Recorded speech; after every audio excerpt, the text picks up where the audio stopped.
Hello, Dr. Vicki Peterson here. I wanted to speak with you today about the Ebola virus. It's gotten a lot of press. Lots of magazine covers look like this, speaking about Ebola and the fear of Ebola here in the United States, having an epidemic. So I wanted to assuage your fears somewhat, and actually quite a bit, and tell you some of the actual facts about Ebola. It was first discovered in 1976 in the Sudan. It's thought to originate from bats and primates, so that area of the world has those animals in abundance. And while the mortality rate in Africa and the various countries affected can go as high as 90%, currently the current epidemic is showing mortality rates at about 55%. So those are the current facts. Recently, 2 American aid workers contracted the disease in Africa and were transported back to the U.S., where they were cared for and have recovered completely. Unfortunately, just yesterday, a gentleman from Liberia, and he is a native to that country, came to the United States in the middle of September, late September. He passed away yesterday from the virus. Now, that certainly would be some cause for alarm if we didn't know some more information, and that is that when he was in Liberia, he was caring for an ill woman with Ebola. And these are the people that are at risk, is the people that are caring for the ill. It's an exchange of bodily fluids, much like HIV/AIDS. Ebola is not easily contracted. It's not an airborne type of situation like a cold or a flu that you might get on an airplane, but it's actually the exchange of bodily fluids from either very personal contact or due to caring for the ill or those who have already passed away. So those are the people most at risk. This particular individual, when he traveled into the United States, was asked if he had been exposed to Ebola, if he had been with anyone with Ebola. He denied it, unfortunately. So no one's radar was up as far as testing. When he started feeling ill, and by the way, it's when someone is expressing the symptoms, which are quite severe, fever, diarrhea, loss of blood. Well, these symptoms are quite severe. So obviously someone who is having symptoms that severe is not going to get on an airplane. That's one thing to consider. But by the time the individual did start expressing these symptoms, he did go to the hospital, where initially it was missed. They did not test him for Ebola, so it wasn't until he went back again and was that much more ill that it was discovered he had Ebola, and I guess it was too late to save him at that point. I don't know the specifics, and I haven't seen any specifics on the health of this individual, if that's even known. Did he already have some sort of immunosuppressive condition that prevented him from bouncing back from this when he got the care he needed, or was the care just delivered too late?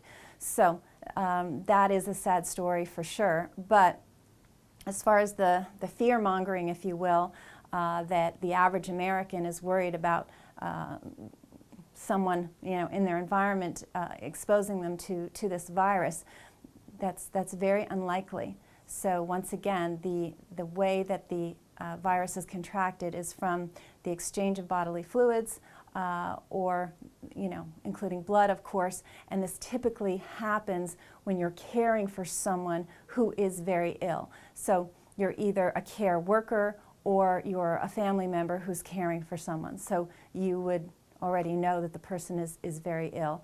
A lot of the fear-mongering is thought to be coming from, unfortunately, the money trail is something that often has to be looked at in these situations, and it is unfortunate, but there is a new a new vaccine for the virus on the horizon by a company known as Techmira, and this particular vaccine is, they don't understand how it works. It's very, very new.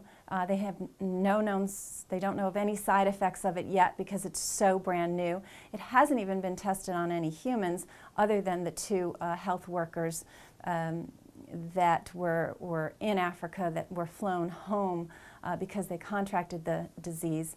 And officials are quick to state that the fact that they received this vaccine that had never been tried out on any humans before these two, they have no idea whether the vaccine helped them or not. What is thought to be very important is something that we have access here to in the United States, which is the ability to restore fluids into the body of an ill person, blood transfusions, so the restoring of blood and fluids, because most people die of dehydration in these underdeveloped countries, and our medical infrastructure is such that we can provide these things to people very, very easily. And that's thought to actually be the best model and the best thing to likely bring to these underdeveloped nations is more of an infrastructure of providing the fluids and the blood that would allow people to survive the virus. Unfortunately, that's not the case yet, so we have some work to do. But what I wanted to caution you against is this kind of hysteria that's building in our country, not focusing on the facts too much of how this virus is actually contracted, the likelihood of it actually coming into the United States and causing an epidemic. Don't let that fear-mongering cause you to jump onto getting a brand new vaccine. Now, the vaccine, what they're trying to do is fast-track it, meaning that it's going to be tested on very few people before it gets out into the mainstream and it's available. And it sounds, of course, on one hand, it sounds great. Nobody wants Ebola. Here's a vaccine. But they actually don't have enough data on it. And that is more protecting to the manufacturer than it is to you. And why is that? There is something called the PrEP Act. And this is something that actually saves a manufacturer from being liable for any of the side effects that their fast-tracked vaccine could cause. So it actually behooves a manufacturer to do less testing according to this PrEP Act, because if they don't know of any negative side effects, they are not held liable for them, even if those side effects are found out later.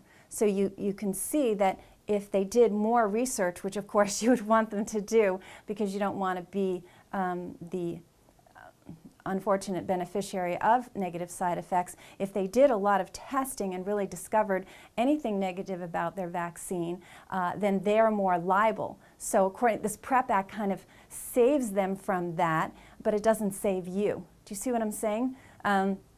Reminds me of the vaccine for the HPV virus for young ladies, Gardasil. When this first came out, it was about 2006, I believe. And this was supposedly the great vaccine that was going to save young women from cervical cancer. It also can affect men as well. But there was a big push to get young women vaccinated. And I remember very distinctly because my two daughters were at that age of the group of young ladies that were being pushed to get the vaccine. And there's absolutely no way I would have even considered vaccinating my daughters. It's a brand new vaccine, and nobody knew much about it at all. Come to find out now that it has devastating side effects, potentially. They're not absolutely black and white because the vaccine is still on the market, but there is quite a bit of evidence showing that the Gardasil vaccine is creating some very severe autoimmune diseases of a neurological nature, multiple sclerosis, ataxia, something called demyelination, which is the breaking down of the nerves, serious diseases of the autoimmune nature associated with this vaccine. So the takeaway that I want to bring to you today amidst all this fear-mongering and upset regarding Ebola is that it's not easily transmitted. The likelihood of an epidemic in this country is very, very, very slim. And that don't jump on the bandwagon for this new vaccine that we know very little about. One very concerning fact is that the vaccine is of a genetically modified organism. And everything we know about genetically modified food, that's a cautionary tale right from the get-go. But we know very little about this vaccine. if it is fast-tracked, don't jump on the bandwagon. Really consider not doing this until we know more about it. And do realize that if you're an American or a European and you're not traveling to these nations in Africa and you're not a care worker, the likelihood of this is very, very slim. This is not an easily transmittable virus. So I just wanted to bring some facts to the table and hope to assuage some of your worry and fears. And until next time, I wish you very good health.